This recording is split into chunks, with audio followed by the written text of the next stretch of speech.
Assalamualaikum warahmatullahi wabarakatuh. Mahasiswaku yang tercinta, materi yang kedua pagi hari ini akan saya bahas 5 teknik membuka presentasi yang menarik. Ya.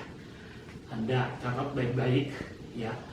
Kalau tadi yang pertama saya sudah membahas tentang persiapan presentasi, yaitu jadikan diri figur yang dipandang. Ini penting. Kenapa? Agar apa yang kita sampaikan itu diterima pikiran bawah sadar yang mendengarkan. Karena itu yang pertama kali tampilan kita adalah tunjukkan Anda adalah diri figur yang dipandang. Yang kedua adalah 5 teknik membuka presentasi yang menarik. Ada 5 teknik. Anda tinggal pilih satu yang baik menurut Anda, sesuai dengan materi yang Anda sampaikan. Yang pertama adalah membuka dengan menjelaskan maksud dan tujuan materi yang akan kita sampaikan agar orang tahu kepada. Saya jelaskan. Yang kedua, membuka dengan membuat pertanyaan dan Anda jawab sendiri. Yang ketiga, membuka dengan membuat cerita dan Anda akan cerita. Yang keempat, membuka dengan membuat atau menunjukkan data atau fakta yang ada. Yang kelima, membuka dengan mengutip kutipan atau pernyataan dari pakar. Baik, saya akan bahas yang pertama adalah membuka presentasi dengan menjelaskan maksud dan tujuan dari materi yang akan Anda presentasikan. Misalnya, saya akan bahas tentang pentingnya materi komunikasi. Saya akan tunjukkan kepada mahasiswa terutama, saya akan memberitahukan bahwa jika Anda materi komunikasi ini penting karena begitu Anda menghadapi wawancara, dari pertanyaan wawancara ada penilaian, ada 3 kategori. Yang pertama adalah jawaban. Itu nilainya 7% atau yang kita sebut dengan verbal. Kata-kata yang kita keluarkan itu nilainya 7%, dapat mempengaruhi orang lain. Yang kedua, vokal atau suara yang kita keluarkan, intonasinya dan lain sebagainya, itu nilainya 38% karena dia dapat mempengaruhi orang lain cuma 38%. Yang ketiga, penampilan bahasa tubuh atau yang kita sebut dengan visual itu akan mempengaruhi orang dalam tes wawancara itu 55%. Cara Anda berdiri, cara Anda duduk, cara Anda bersalaman, itu penilaian semua dari gerak tubuh. Karena orang itu dari voice yang dia keluarkan, kita bisa tahu apa yang ada di pikirannya. Dari gerak tubuhnya kita bisa tahu apa yang ada di pikirannya dan apa yang bisa dia lakukan. Gitu. Jadi itu Anda kasih tahu dulu. Yang kedua, kalau Anda membuka dengan membuat pertanyaan. Jadi kalau suatu presentasi, kita buat pertanyaan. Berkaitan dengan materi itu misalnya.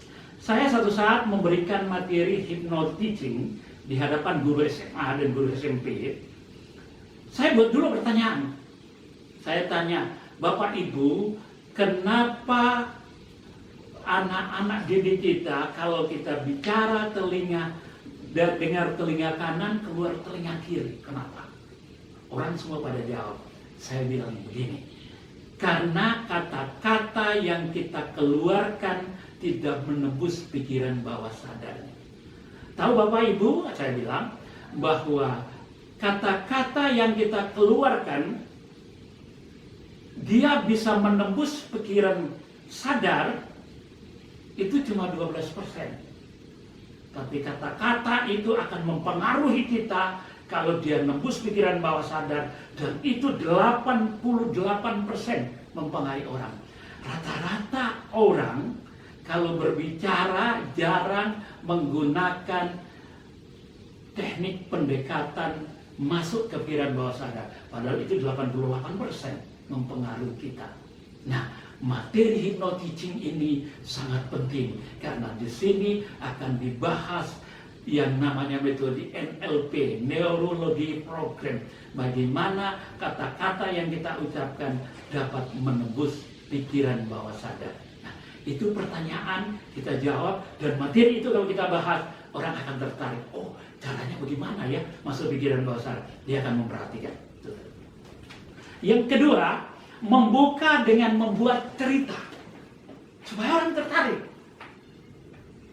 Saya satu saat memberikan presentasi di hadapan mahasiswa yang sudah lulus untuk mencari pekerjaan. Saya bilang, kalau Anda mau bekerja di perusahaan, itu perusahaan-perusahaan BUMN terutama, saya kasih contoh Chevron. Saya pernah presentasi dengan teman saya, dia HRD manager dari Chevron. Dia bilang bahwa Chevron itu gajinya besar, bisa 20 baru masuk. Cuma seleksinya, anak-anak itu yang diseleksi adalah 3 penting. Yang pertama, kemampuan leadershipnya. Yang kedua, kemampuan public speaking atau komunikasinya. Dan yang ketiga adalah kemampuan teamwork. Nah, komunikasi ini penting. Makanya materi komunikasi dan materi presentasi itu dalam dunia kerja ternyata banyak dibutuhkan. Nah, cerita ini kita sampaikan sehingga anak-anak, oh begitu, nah baru saya sampaikan materi. Ya, yang ketiga. Yang keempat, membuka dengan menyebut atau data atau fakta. Jika saya ingin presentasi di perusahaan, saya akan cerita kenapa materi komunikasi itu penting. Saya akan cerita dengan data. Survei pada manajer 100 perusahaan terkenal di Amerika Serikat, Tubbs dan Moss 2000, hasilnya 90% persoalan organisasi adalah miscommunication. Nah, datanya saya tunjukkan, statistiknya saya tunjukkan. Sehingga materi komunikasi ini dalam perusahaan ternyata juga penting. Itu penting. Yang kelima, mengutip kutipan atau pernyataan pakar. Saya presentasi di hadapan para bisnismen. Saya akan cerita bahwa menurut Paul Deblood, dia dalam sebuah seminar, dia katakan bahwa di Indonesia itu jika ingin sukses bisnis atau sukses dalam bekerja, maka butuh relasi 80%. Prestasi cuma 20%. Relasi itu sudah terbentuk, prestasi akan muncul. Berbeda dengan Amerika. Amerika itu 80% prestasi, tetapi cuma 20% relasi. Tapi kalau kita orang Indonesia, relasi itu 80%. Nah, di sini pentingnya komunikasi antar orang. Dengan komunikasi kita mampu mengenal orang, kita mampu membangun kerjasama, kita mampu negosiasi, dan lain sebagainya. Jadi itu penting komunikasi. Nah, 5 hal ini sebelum Anda tampil, pada saat Anda tampil harus Anda sampaikan kepada audiens agar mereka bisa menerima dengan baik sehingga tertarik apa yang Anda sampaikan. Anda tinggal milih, tidak harus 5, satu aja yang penting sesuai dengan materi yang Anda sampaikan. Oke? Ini materi saya pagi hari ini. Nanti Anda setelah mendengar materi saya, Anda rangkum dengan singkat aja materi pertama dan materi kedua. Baik, selesai. Terima kasih. Selamat bekerja. Mudah-mudahan kita kembali selalu dalam kondisi sehat walafiat. Jaga kesehatan, jaga makan, jangan keluar-keluar dulu ya.